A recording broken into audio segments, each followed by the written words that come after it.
Hello అండి. Welcome back to icon Sandhya kitchen webs. ఈరోజు మనం సూపర్ హెల్తీగా ఉన్న జొన్న రవ్వ లడ్డూల్ని చేసుకుందామండి. చిరుధాన్యాలు హెల్త్‌కి చాలా మంచిది కదా! జొన్న రొట్టె, జావా అలా చేసి పెట్టి ఇస్తే పిల్లలు సరిగా తినరండి. అలాంటప్పుడు ఇలా లడ్డూ చేసి పెట్టండి. చాలా ఇష్టంగా తింటారు. పిల్లలే కాదు, ఇంట్లో ఉన్న వాళ్ళందరికీ చాలా హెల్తీ అండి. ఇలాంటి చిరుధాన్యాలు పిల్లలకి పెడితే చాలా స్ట్రాంగ్‌గా తయారవుతారు. ఇప్పుడు జొన్న లడ్డూల ప్రాసెస్ ఏంటో చూద్దామండి. దీనికోసం ఒక పాన్ పెట్టుకొని ఒక కప్పు వరకు జొన్న రవ్వ తీసుకోవాలి. ఫ్లేమ్‌ని లో ఫ్లేమ్‌లో పెట్టి బాగా వేగనివ్వాలి. ఈ రవ్వ వేగినప్పుడు మంచి అరోమా వస్తుంది. కొద్దిగా కలర్ కూడా మారుతుంది. అలాగే జొన్న రవ్వలో 3 రకాలు దొరుకుతాయండి. బాగా లావుగా ఉన్న రవ్వ, అలాగే మీడియం, అలాగే సన్నగా ఉన్న రవ్వ దొరుకుతుంది. మీరు ఏదైనా వాడుకోవచ్చు. ఇప్పుడు రవ్వ అనేది వేగిందండి. కలర్ కూడా కొద్దిగా చేంజ్ అయిపోయింది. ఇప్పుడు దీనిని స్టవ్ ఆఫ్ చేసుకొని పక్కన పెట్టుకోవాలి. ఇలా వేయించుకున్న రవ్వనంతా ఒక ప్లేట్లోకి తీసుకోవాలండి.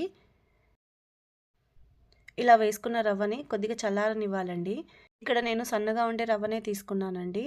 మీరు బాగా లావుగా ఉన్నది లేకపోతే మీడియం సైజులో ఉన్నది కూడా తీసుకోవచ్చు. నెక్స్ట్ అదే ప్యాన్లోకి 2 స్పూన్ల వరకు నెయ్యిని వేసుకోవాలండి.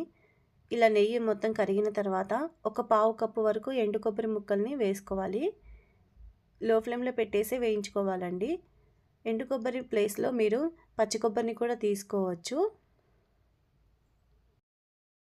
లో ఫ్లేమ్లో పెట్టి ఎక్కడ మాడకుండా దోరగా వేయించుకోవాలి ఈ ముక్కల్ని. ఇలా వేగిన తర్వాత ఇప్పుడు ఒక బౌల్లోకి మార్చుకోవాలండి.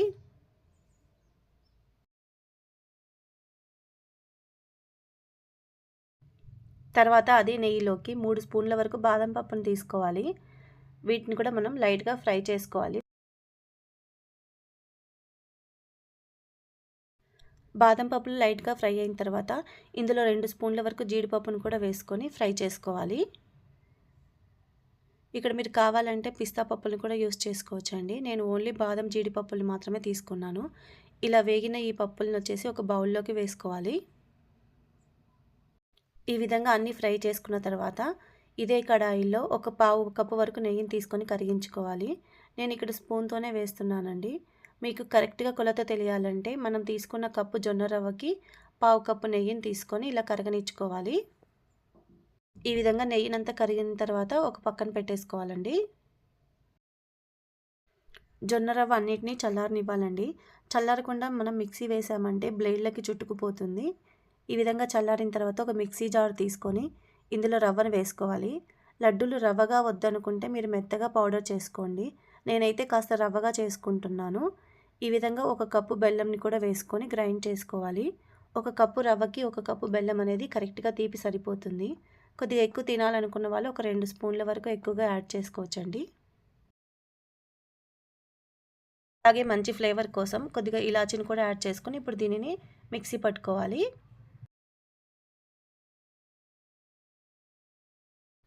ఇలా గ్రైండ్ చేసుకున్న మిశ్రమాన్ని మనం కలుపుకోవడానికి ఈజీగా ఉండే ఒక బౌల్లోకి వేసుకోవాలండి. ఇక్కడ చూసారా, ఇలా మొత్తం బాగా మెత్తగా మిక్సీ అయిపోయింది. ఇలా ఒక్కోసారి మీకు కుదరదన్నప్పుడు ఫస్ట్ రవ్వను మెత్తగా మిక్సీ పట్టుకొని తర్వాత బెల్లంని యాడ్ చేసి మిక్సీ పట్టుకోవచ్చు. అలాగే నెక్స్ట్ అదే మిక్సీ బౌల్లోకి మనము ముందుగా ఫ్రై చేసుకున్న ఎండు కొబ్బరి ముక్కలు, అలాగే బాదం జీడిపప్పు ముక్కల్ని కూడా వేసేసి దీనిని కూడా గ్రైండ్ చేసుకోవాలి.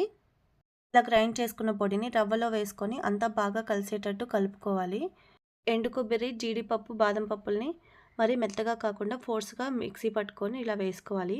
ఇప్పుడు ఈ రవ్వలు అంతా బాగా కలిసేటట్టు ఒకసారి చేత్తో ఒత్తుతూ బాగా కలుపుకోవాలి. ఇలా ప్రెస్ చేస్తూ కలపడం వల్ల చూసారా, ఇలా ముద్దగా తయారవుతుందండి. ఇప్పుడు దీనిని కొద్ది కొద్దిగా మనం సపరేట్ చేసుకొని ముందుగా కాచిపెట్టుకున్నాం కదండి, ఆ నెయ్యిని ఇందులో కొద్ది కొద్దిగా వేసుకుంటూ లడ్డూలాగా చుట్టుకోవాలి. ఇక్కడ కొంచెం కొంచెం నెయ్యిని వేసుకోవాలండి. నెయ్యి అంతా ఒకేసారి వేయకుండా కొద్ది కొద్దిగా వేసుకోవాలి. ఇప్పుడు ఈ మిశ్రమాన్ని లడ్డూలాగా చుట్టేసుకోవాలి. ఇక్కడ నాకు లైట్గా రవ్వలాగా ఉందండి. మీకు ఇలా వద్దనుకుంటే మెత్తగా పౌడర్ చేసుకొని చేసుకోవచ్చు. నేను రవ్వ లడ్డూలు చేస్తున్నా కనుక ఇలా చేశానండి.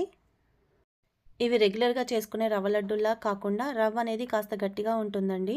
జొన్నలు అనేది గట్టిగా ఉంటాయి కదా, అందుకని రవ్వ గట్టిగా ఉంటుంది.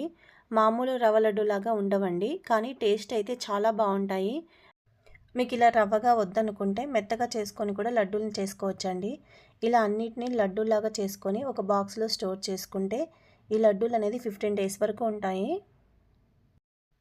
పిల్లలకి స్నాక్‌గా బిస్కెట్, చాక్లెట్, చిప్స్ లాంటివి కాకుండా ఇలా హెల్తీగా జొన్న రవ్వతో లడ్డూలు చేసి పెట్టండి.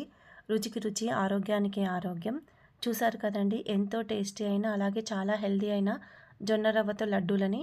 ఈ లడ్డూ రెసిపీని మీరు కూడా తప్పకుండా ట్రై చేయండి. ఈ జొన్న లడ్డూల రెసిపీ మీకు నచ్చినట్లయితే ఈ వీడియోని లైక్ చేయండి, షేర్ చేయండి, సబ్స్క్రైబ్ చేసుకోండి. అలాగే పక్కనున్న బెల్ ఐకాన్‌ని యాక్టివేట్ చేసుకోండి. Thanks for watching.